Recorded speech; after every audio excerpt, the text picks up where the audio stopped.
You shouldn't even be awake right now.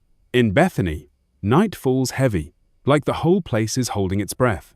The stone houses trap the cold, oil lamps are long gone, and even the dogs know better than to bark at certain sounds. Still, something keeps you up. That deep, uneasy feeling like someone's outside, not knocking, not calling, just waiting. Bethany is a small village, but its past weighs a ton. Miracles happened here. Dead people didn't stay dead. And folks say the place never really recovered from that. When life beats death, something on the other side figures out the way back too. You grew up hearing those stories, always thought they were just talk, until tonight. The first thing you notice is the sound. Footsteps, too slow to be human, too steady to be an animal. They don't get closer, they just circle. The air feels off, like the house is being sized up. The oil lamp flickers, throwing shadows that don't match anything in the room. And then it hits you. The air doesn't smell like dust or wind. It smells like nothing at all.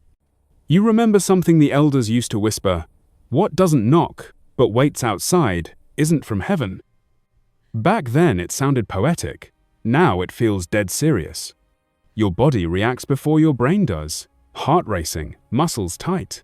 And it's not fear of getting hurt, it's the fear of being noticed. When you finally work up the nerve to peek through the window, the courtyard looks empty under that pale moonlight. No tracks, no movement. Then you see it. Not really close, not really far either. Way too tall to be normal. Wrapped in shadows that don't move with the light. Its head is tilted, like it's listening to something only you're giving off. No face. Just the sick certainty that it knows you're looking. You start digging through every story you've ever heard about night visitors. Some were messengers, some were collectors. But there was one older story people barely mentioned anymore. It talked about beings that show up in places touched by miracles, drawn to cracks between the natural and the divine. They don't bring messages, they watch.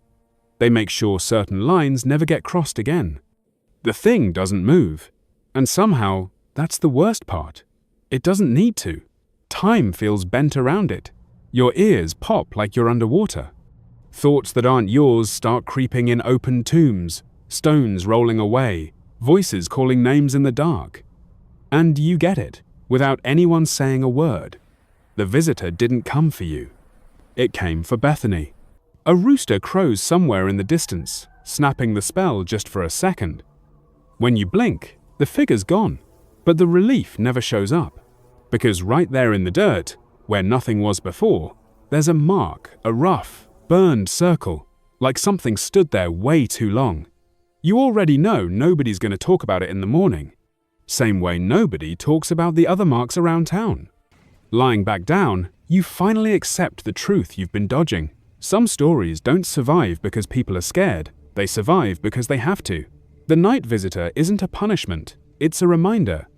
A living warning that not every door stayed shut. And as long as Bethany stands, as long as its name gets whispered with reverence, it'll come back. Not to enter, just to make sure you never forget something's still watching from the dark.